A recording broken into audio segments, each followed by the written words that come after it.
고통에 대처하는 방법이라는 제목으로 하나님 말씀 구하겠습니다. 오늘 세 가지 메시지인데요. 첫 번째가 구경꾼 의식으로 살지 말라는 거예요. 내 이익 따라가면 망한다는 것입니다. 두 번째가 예수님의 눈을 가지라. 예수님의 눈빛을 기억하라. 그러면 어떤 순간이 와도 담대하다는 것입니다. 세 번째가 단순하게 살라는 거예요. 모든 것은 하나의 일이고 하나의 목적을 위해서 부르심의 사명입니다. 어떤 순간도 우리에게 주어지는 건 그 상황 속에서 하나님의 영광을 드러내는 것, 한 가지 일이라는 것입니다. 자, 내려 증거하겠습니다. 첫 번째, 구경꾼 의식 버리라는 겁니다. 이익 따라가지 말라는 것입니다. 주어진 업무를 성실히 수행했을 때 그 결과가 재앙이 되는 경우가 인생에 많이 있습니다.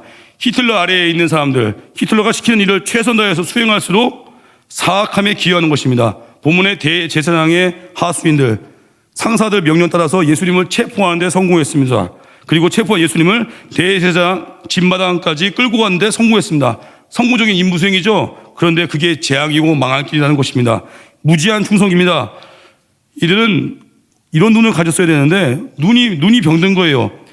이들은 어떠냐면 예수님을 체포하러 간 겟세마네에서 자기들의 동료의 귀가 잘라졌잖아요. 베드로가 칼을 휘둘리고 또 잘라진 귀를 예수님이 귀에 다시 붙여주시고, 체포하러 온 사람들에게 평화롭게 나를 데려가라고 기꺼이 자기를 내어주신 예수님 모습, 이걸 봤습니다.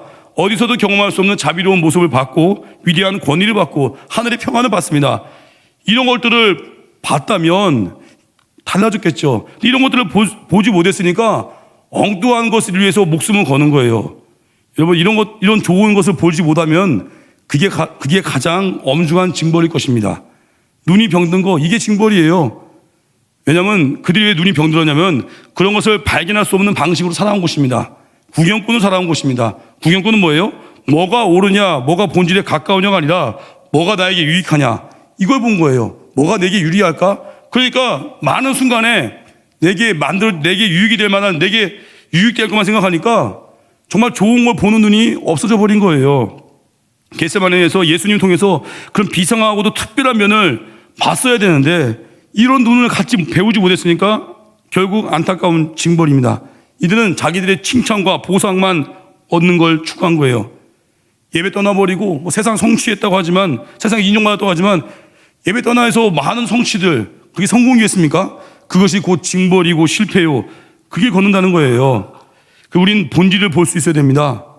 우리 마음에 욕심을 내려놔야 돼요. 테드라는 강연 프로그램이 있습니다. 하루 평균 200만 명이나 보는 강연 프로그램이라고 합니다. 참가 비용도 엄청 비싸대요. 유명한 여성 사회학자 앨리스 고프먼, 주제가 뭐냐면 학교와 감옥이란 내용인데, 필라델피아 가면 흑인 빈민 거주 지역이 있다고 합니다.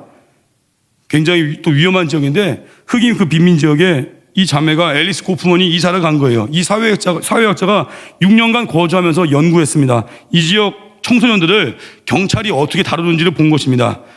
미국에서 지난 40년간 감옥 가는 청소년 비율이 700% 증가했다고 합니다. OECD에서 압도적인 1위, 2위의 3배, 우리나라의 7배. 감옥 가는 아이들의 대다수가 흑인 쪽이래요. 관찰했다고 합니다. 이 친구들이 그렇게 잘못을 많이 했나? 분석 결과는 아니라는 거예요. 경찰들이 과도하게 아이들의 죄를 들춰내거나 애들을 다 결국 그쪽으로 끌고 와버린 거예요. 학교 운동장에서 벌어지는 작은 싸움도 감옥에 쳐놓고, 등교하는 아이들을 불시 검문해서 가방을 검사하고 마약 검사한다는 취지로, 학교 끝나고 자기 친구들과 교제하는 학생들도 급습해가지고 꼬투리 잡아가지고 집어쳐놓고, 이런 열심은요 백인 밀집 지역에서는 별로 안 일어난답니다. 그리고 거기서만, 그 흑인 밀집 지역, 거기서 주로 일어난다는 거예요. 사회학적인 발견을 하게 됩니다. 이렇게 압박이 있으면 범죄가 줄어들 것 같죠. 근데 묘해요. 오히려 늘더래요. 투옥률이 늘고, 투옥률이 늘어나니까 범죄율도 올라가더래요. 왜냐? 그 안에서 적개심이 커진 거죠. 강압적이고 인위적이고 의도적인 법정 구속, 그러다 보니까 범죄율도 올라가고 투옥률도 올라가고 부당한 정죄와 적개심이 동반 상승했다는 거예요. 근데 이런 비열한 행위 이면은요 돈이 있었다고 합니다. 청소년 한 명이 감옥에 들어갈 때마다 시 당국에서 예산 편성이 4천만 원씩 는다고 하는 거예요. 아이가 한 명 감옥 갈 때마다 당국의 탐욕이 들어가 있죠. 우린 치열하게 진실을 봐야 됩니다. 그걸 분별할 수 있는 그 눈, 하나님의 지혜가 임할 때 볼 수 있어요. 이게 누구의 욕심인가? 누구의 이득인가? 우린 본질에 충실한 눈을 가져야 됩니다. 본질의 핵심은 예수님입니다. 예수님의 눈을 가지고 이 세상을 바라봐야 돼요. 예수님의 눈을 가지고 십자가의 길, 좁은 길, 그게 어느 길인지 그걸 볼 수 있는 거. 그래서 야고보서 표현같이 지혜를 구하면 지혜를 주십니다. 꾸짖지 아니하시고 지혜를 주십니다. 그래서 세상 따라가면 안 됩니다. 이익 따라가면 이렇게 망한다는 거예요. 그래서 우리가 주워듣는 이야기들과 실제 진실 사이에는요, 고리 깊은 격차가 얼마든지 있을 수 있습니다. 대제사장들, 하수인들, 최고 권력자들, 이들은 어때요? 다 그냥 거짓을 조작하느냐고 수작을 벌이고, 우리가 하나님의 진리에 날마다 더 가까이 가야 됩니다. 그래서 예배가 중요한 거예요. 예배를 통해서 내 안에 그 욕심을 버리고, 욕심의 눈이 아니라 사랑의 눈, 희생의 눈, 진리의 눈빛을 가지고 세상을 바라보면요, 별로 흔들리지 않습니다. 별로 우유부단하지 않습니다. 왜요? 하나님의 진리가 명확하기 때문에 진리의 길을 걷는 거예요. 내게 주어진 한 번뿐인 인생, 뭐 짧으면 80년이 있고 길면 100년, 영혼에 비하면 진짜 눈 깜빡할 시간도 안 되는데, 이런 삶을 이 제대로 살아가지 못하는 이 구경꾼들, 왜 그래요? 기준이 나에게 유리하나 불리하나 따지니까. 내 인생의 목적이 예수님이 돼야 됩니다. 갈라디아서 1장 10절 보니까, 이제 내가 사람들에게 좋게 하랴, 하나님께 좋게 하랴, 사람들에게 기쁨을 구하랴. 내가 지금까지 사람들의 기쁨을 구하였다면 그리스도의 종이 아니니라. 하나님의 기쁨만을 구하십시오. 10명이 있던, 100명이 있던, 500명이 있던, 1000명이 있던, 우린 딱 한 분, 예수님만 기쁘시게 하면 된다는 것입니다. 예수님만 붙드는 그런 신앙. 그래서 오히려 평강을 누리고, 다 엉뚱하게 갈 때에도 여전히 진리 앞에 서 있는, 굳건히 서 있는 그 한 사람들에게 주님이 축원합니다. 두 번째, 예수님의 눈은 가지다는 거예요. 결국 하수인들은 구경꾼 자리에 갔습니다. 대제사장의 뜰 가운데 불 피우고 둘러앉아서 본격적인 구경거리가 시작되게 기다립니다. 근데 거기 보니까 눈매씨가 너무 좋은 대제사장의 요정이 장작불 주변에 얼쩡거리던 예수님의 제자 베드로를 발견했습니다. 이 메인 게임 보려고 준비하다가 오픈 게임이 생긴 거예요. 근데 베드로가 강력 부인하죠. 잠시 후 다른 자가 알아봅니다. 또 부인했습니다. 간신히 피했습니다. 1시간 후쯤에 아예 장담하는 자가 등장했습니다. 이 갈릴리 사람이 예수와 함께 있는 걸 봤소. 그런데 베드로의 오리발이 훨씬 강합니다. 오리발이 이겼습니다. 베드로는 어때요? 끝내 자기가 예수의 제자가 아니라는 것을 주장하는 데는 성공했겠죠. 하지만 치명적인 실패자. 우리도 그렇게 살 수 있습니다. 내 욕망을 관철시키는 데는 성공할 수 있어요. 내 욕심대로 예배 떠나면서 내 욕심대로 좋은 대학 갈 거야. 예배 떠나서 내가 좋은 직장 얻을 거야. 하나님 말씀 떠나서 내가 뭔가 얻어볼 거야. 내 욕망을 관철할 때는 성공할 수 있겠지만 치명적인 실패자가 될 수 있다는 것입니다. 베드로는 자기가 예수님의 제자가 아니라는 사실을 주장하는 일에만 성공했지, 결국 패배자, 초라한 자, 부끄러운 자, 그렇게 돼버린 거예요. 우리도 기준이 있어야 됩니다. 선명하게. 세상에서는 실패 같아 보이지만 내가 말씀 지키고 있다면 그게 성공이에요. 세상에서는 초라해 보이는 것 같지만 내가 말씀의 자리에 서 있다면 그게 성공하는 것입니다. 성공의 기준, 그건 하나님이 보시는 거예요. 세상이 주는 인정이 아닙니다. 베드로는 스승을 지키겠다고 장담했죠. 장담했던 걸 지키려고 최선 다했습니다. 예수님이 체포당하려고 할 때 칼 빼든 자 베드로밖에 없잖아요. 대제사장 종의 귀를 잘라버렸습니다. 베드로는요, 자기가 예수님의 보호자가 되겠다고 결정을 했습니다. 그런데 보호자가 될 수 없는 임계치가 있습니다. 그 임계치가 어디예요? 지금까지 예수님의 보호자가 되려고 할 때는 예수님의 문제 때문인 거예요. 자기는 좀 떨어져 있는 거예요. 예수님의 문제 밖에 있는 자로서 내가 예수님을 지킬 거야, 이렇게 생각하는 거예요. 자기는 뭐 안 묻히고 내가 예수님을 지킬 거야. 근데 이제 그 문제가 내 문제가 되면 자기 보호 본능이 막 작동하는 거예요. 지금 베드로 알아보는 사람들이 너도 예수 제자지, 너도 피고인이야, 이렇게 이야기하면서 예수님의 사건이 내 사건이 되는 순간 자기 보호 본능이 막 발동하는 거예요. 그리고 예수님을 모른다라고 배신자가 되는 것입니다. 예수님 믿고 이익을 얻을 때는 말씀에 막 수호자가 되는 것 같은데, 예수님 믿다가 예수님이 당하는 고난, 예수님이 당하는 수치, 예수님이 당하는 조롱, 예수님이 당하는 핍박, 여기까지 가야 되는데, 예수님의 문제가 나의 문제가 될 때, 예수님의 아픔이 나의 아픔이 될 때, 그때 피할 때 배신자가 되는 거예요. 베드로가 배신자가 되는 바로 그 순간 본문에서 우리를 울리는 내용이 예수님의 눈입니다. 61절 보니까 주께서 돌이켜 베드로를 보시니, 의도적으로 보신 겁니다. 어떤 눈이었겠습니까? 설마 이런 눈이었겠어요? 봤지? 내 말 맞았지? 내가 너 닭 오기 전에 3번 부인한다고 했지? 그 눈빛이 아니었을 것입니다. 아마 당연히 그런 눈빛 아니고 이런 눈빛일 거예요. 베드로야, 너는 지금 나를 부인하고 배신했지만 절대 가룟 유다와 같이 스스로 목숨 끊는 길은 가지 말거라. 끝까지 버텨라. 너는 버티면 돼. 내가 알아서 승리하고 찾아갈게. 제발 기다려다오. 버텨다오. 그 사랑의 눈빛인 것입니다. 이 예수님의 눈. 근데 베드로는요, 내가 보려는 대로 본 거예요. 두려움의 눈으로 예수님 본 거예요. 배신자의 두려움과 불안으로 예수님의 눈을 본 거예요. 그 결과가 뭐예요? 베드로가 모든 생기를 잃고 고향으로 돌아가서 또다시 원래의 생활로 돌아가잖아요. 원래 예수님의 그 눈빛을 보지 못하니까 다 생기도 잃어버린 채, 낙담한 채 예수님이 다시 갈릴리 찾아가셨죠. 왜 그래요? 사랑의 눈빛을 다시 회복시키시려고. 그래서 사랑하면요, 찾아가는 것입니다. 사랑하면 먼저 두드리는 것입니다. 그래서 그 예수님 마음을 들려주는 거예요. 우리는 너무 자주 내 현실의 눈으로, 내 두려움의 눈으로, 내 염려와 근심의 눈으로 자꾸 나를 바라볼 때 예수님의 눈을 볼 때가 있어요. 예수님의 눈을 봐야 됩니다. 내가 보고자 하는 눈을 보는 게 아니라 예수님의 눈 절대 포기하지 마. 끝까지 낙심하지 마. 내가 너와 함께 할 거야. 절망의 순간에도 예수님의 그 눈빛을 기억하면서 이겨내는 거예요. 저도 살면서 이렇게 고난당하고 어려울 때 막 상황 분석하면요, 답이 안 나오는 거예요. 그리고 막 죄책감도 답이 아닌 거예요. 오직 십자가. 이런 죄인도 주님이 나 사랑하시지, 나 용서하시지, 주님께 나아가면 품어주시지, 안아주시지. 그 눈빛 기억하는 거예요. 그 예수님 눈빛 기억하고, 또 어린 시절에 절 사랑으로 바라보셨던 어머니의 눈빛, 아버지의 눈빛, 동역자들이 따스하게 절 바라봐 주셨던 그 동역자분들의 따스한 눈빛, 그걸 묵상하면서 기도하면서 일어나는 거예요. 예수님의 눈빛은 내 현실과 관계없이 빛나고 있습니다. 생명으로 빛나는 눈, 베드로를 바라보시는 그 눈, 예수님은 그 눈을 우리 가슴에 심겨주고 싶은 거예요. 내가 너 사랑한다. 내가 너 포기하지 않는다. 내가 너 끝까지 안아줄게. 가룟 유다의 길을 걸으면 안 된다.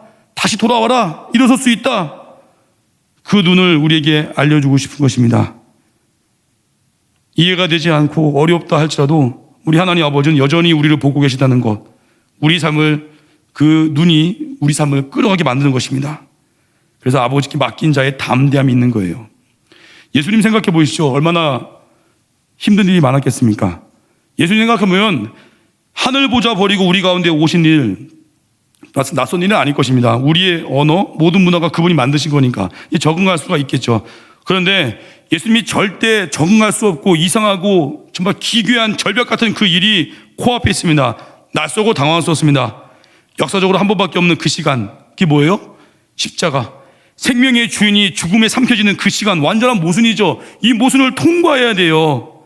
영원토록 하나이신 아버지와 아들이 분리되는, 감히 지금 안 잡힐 것 같은 너무 힘들고 낯선 그 십자가, 고통과 번민 속에 빠질 수밖에 없는데 예수님이 어떻게 하셨습니까? 이 잔을 거두어 주세요라고 했지만 아버지의 뜻이라면 그걸로 자기를 던진 거예요. 주님이 우리 하나님 아버지께서 지켜보고 있고, 그리고 주님의 뜻 가운데 있다는 것을 발견하니까 과감히 담대하게 자기를 집어 던질 수 있는 거예요. 어떤 순간에도 주님 시선 앞에 우리가 있습니다. 어떤 순간에도 주님이 우리에게 그 뜻을 선명히 알려주십니다. 그 뜻 앞에 서 있다는 뜻이 뭐예요? 하나님께서 우리를 사랑하신다는 것, 그리고 하나님이 어떤 고난 속에서 목적이 있다는 것, 그 뜻을 명확히 붙들고 있으면요, 예수님과 같이 정말 낯설고 당황스러운 그 십자가 통과할 수 있습니다. 주와 함께 그 길 걸어가는 거예요. 저도 부족하지만 저도 이렇게 은혜 받고 충만한 때가 있잖아요. 이 연약한, 저도 어린 시절에 눈이 좀 작잖아요. 제가 작은데 제가 별로 좋은 눈빛이 아닙니다. 옛날에 뭐 성령 충만하지 않을 때 예수님 믿기 전에 저한테 그래요. 어떤 분이 이렇게 째려보냐고. 제 눈빛이 성화되지 않은 사람이었습니다. 근데 예수님 믿고 나서 성령 충만해지고 뭐 은혜를 경험할 때가 또 있잖아요. 저도 이렇게. 지금도 기억나요. 이렇게 정태수 집사님이라고 그 암투병 하시면서 얼마 전에 이렇게 1년 만에 병원 검진 받았는데 양호하다는 결과가 나왔대요. 기도 응답이죠. 그리고 또 여러 가지 많은 기도의 응답이 있었는데 아무튼 암투병 하시면서 잘 이겨내신 우리 정태수 집사님, 지금의 그 배우자 만났던 그 스토리를 제가 우연히 듣게 됐는데, 예전에 우리 교회 초창기 10몇 년 전이었던 것 같아요. 고성선교 갔을 때, 고성선교 이제 등록을 제가 진장이었고 정태수 집사님이 저희 진이었습니다. 상리교회, 연계교회 팀장을 세워야 되는데 자꾸 제 마음속에 정태수 집사님이 생각나는 거예요. 예배 끝나고 나가는 길에 저랑 마주쳤습니다. 그때 형제님이었으니까 형제님 하면서 제가 손을 내밀고 전 그냥 악수했거든요. 근데 정태수 집사님이 그러는 거예요. 그때 민 목사님의 그 이글거리는 사랑의 눈을 잊을 수가 없다고. 그리고 꼭 내가 고성을 가야만 할 것 같고 꼭 팀장을 해야 될 것 같더래요. 참 대단한, 저를 그렇게 좋은 눈을 본 거예요. 그래서 그때 민목회 전도사였죠. 전도사님의 눈빛에 자기가 압도돼서 상리교회 팀장을 결심했대요. 그리고 상리교회 가서 요 앞에 계신 지금의 배우자를 만났다고 합니다. 전 그때 느낀 게 뭐였냐면 하나님 우리에게 예수님의 눈빛을 우리에게 회복시키시잖아요. 우리가 가는 곳마다 사람을 살려내는 거예요. 그 눈빛으로 인해서 넘어진 자들에게 희망을 주고 그 눈빛으로 인해서 죄책감에 눌려있는 자들에게 다시 손 한번 잡아줌을 통해서 소망을 심겨주고 그 눈빛과 희생과 섬김 통해서 사람을 살려내는 역할, 그게 우리가 해야 될 역할입니다. 세 번째, 단순하게 살라는 거예요. 왕의 시선을 가진 자의 결과입니다. 굉장히 흥미로운 상황이 진행되죠. 베드로를 보시는 그 눈을 하수인들이 가립니다. 참 웃기는 일인데 대제사장들은 예수님에 대한 적개심으로 불타오르고 하수인들은요 이 상관들에게 쇠뇌당한 거예요. 항상 오버합니다. 원래 그러잖아요. 세상 말로 그러잖아요. 밑에 것들이 더 오버한다고. 일제 강점기 때 앞잡이들 훨씬 잔인했다고 하지 않습니까? 나쁜 놈들이죠. 이 하수인들의 행동 너무 오버하는 거예요. 예수님의 눈을 또 가리고 때리고 누가 때렸게 이랬겠죠. 이렇게 모욕적인 상황 속에 있을 때 우리는 어떻게 반응하겠습니까? 감히 영원한 사랑과 믿음의 권능에 비교하면서 사랑의 눈길을 손바닥으로 가리려고 하는 이 사악한 자들, 대제사장이 가는 길은 뭐예요? 결국 분열시키는 거거든요. 이런 모욕적인 상황에 빠졌을 때 우리가 기억할 거 무엇이겠습니까? 대적자들의 모습을 묵상하는 것이 아니라 우리 여전히 바라보시는 이 상황 그 위에 계신 하나님 바라보는 것입니다. 세상이 우리에게 와서 자꾸 분열을 조정하고 피해자의식을 심겨줄 때 어디를 바라봐야 돼요?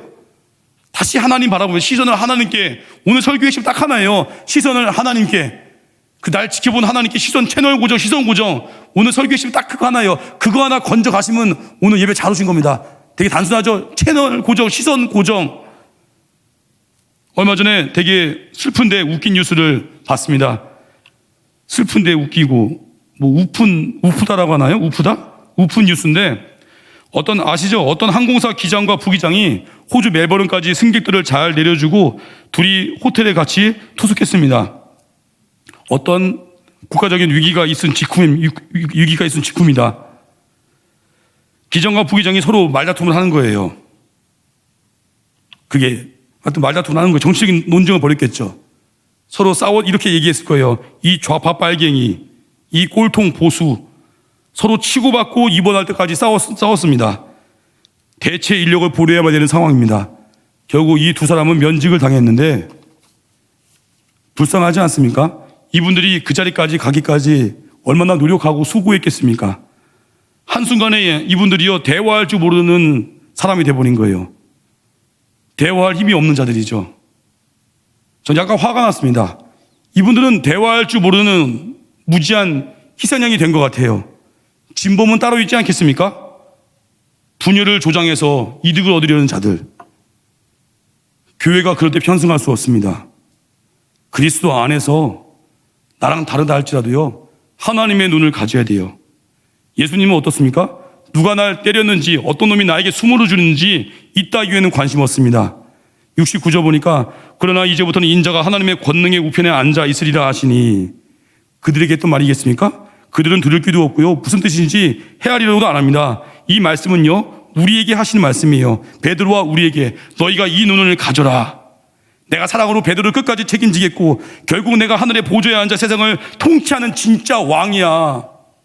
선거가 다가와도 누가 되니 안 되는 이에 대해서 막 혈기 부리는 것이 아니라 그 위에 내가 있어. 내가 통치자야. 무너진 교권이 될지라도 걱정하지 마. 그 위에 내가 있어. 내가 지켜보고 있어. 내가 주권자야. 내가 이 나라 경영하고 있어. 그걸 바라보면서 그 사랑의 눈으로 세상의 사랑을 흘려보내라는 것입니다. 교회에서도 어떤 집사님 이야기인데 열심히 섬기는 분입니다. 그러다 보니까 벅찰 때가 있잖아요. 가정도 직장도 뭐 교회 일도 다 잘하고 싶어 하는데, 근데 그 집사님이 너무 벅차게 느껴지는데 어떻게 해야 됩니까? 라고 이렇게 상담을 요청하는데, 뭐 좋은 상담이겠죠. 잘하고 싶어 하는 거니까. 이렇게 대답을 했습니다. 우리 눈의 방향이 이러면 안 돼요. 여기 교회, 여기 하나님, 여기에 하나님의 일, 여기 집, 여기 직장 일, 이런 일, 저런 일 다 구별짓고 이렇게 하면서 구분짓고 하면요, 허덕이는 지쳐 쓰러집니다. 우리는 딱 하나의 시선이에요. 하나님의 시선 가지고 가정을 바라보고 어떻게 하면 가정을 살릴까, 가정에 예배를 심을까, 하나님의 눈을 가지고 어떻게 하면 직장에 사람을 살리러 갈까, 하나님의 눈을 가지고 어떻게 하면 오늘 내게 맡기신 그 일을 성실히 감당할까. 하나님의 눈을 통과하면 모두가 다 하나의 일이에요. 주방공사를 하던 교회 토요일에 와서 청소를 하건 다른 일이 아니에요. 하나의 일이에요. 하나님의 눈을 가지고 바라볼 때. 인간관계도 오늘은 좋은 사람, 내일은 개쓰레기 만나는 게 아니라 딱 하나의 일이에요. 내게 만나준 그 사람, 내게 허락한 그 사람에게 어떻게 하면 십자가 사랑을 흘려보낼까. 하나의 사람이에요. 하나의 사랑이에요. 그래서 우리 시선에 회복돼야 됩니다. 단 하나의 일입니다. 왜 그 직장 갔습니까? 사람 살리라고. 왜 그 캠퍼스, 왜 그 학원, 왜 그 학교 보냈습니까? 사람 살리라고. 하나의 일입니다. 하나님의 눈을 가지고 세상을 바라보고 하나님의 눈을 가지고 내게 맡기신 모든 일을 감당하십시오. 다 하나의 일입니다. 내게 쏟아 부어주신 그 사랑을 누리고 그 사랑이 만남의 자리에 흔적이 남게 하는 거, 그게 우리를 보내신 목적입니다. 그럴 때 진정한 여유와 자유와 평안을 누릴 것이고 우리 삶이 심플할 것입니다. 결론입니다. 결국 예수님 우리에게, 얘들아, 세상 이기고 하나님의 권능 우편에 앉은 나 하나님의 아들의 눈으로 너의 현실을 바라보는 기술을 익혀라. 그 힘을 키우면 좋겠다라고 말씀하시는 거예요. 구경꾼 살지 마십시오. 내 이익 따라 살면은 초라해지고 망하는 길입니다. 예수님의 눈을 가지십시오. 십자가로 통과한 예수님, 하나님 앞에 서 있는 예수님, 뜻을 명확히 알고 가니까 담대한 예수님, 주의 뜻을 나와 묶어매는 것입니다. 그리고 세 번째 뭐예요? 단순한 삶. 모든 일은 하나의 일입니다. 하나님을 통과해서 하나님의 눈으로, 예수님의 마음으로 뭘 하든지 주의 영광을 위해서 하나의 목적입니다. 자리에서 일어나겠습니다. 예수 기도 전향하겠습니다.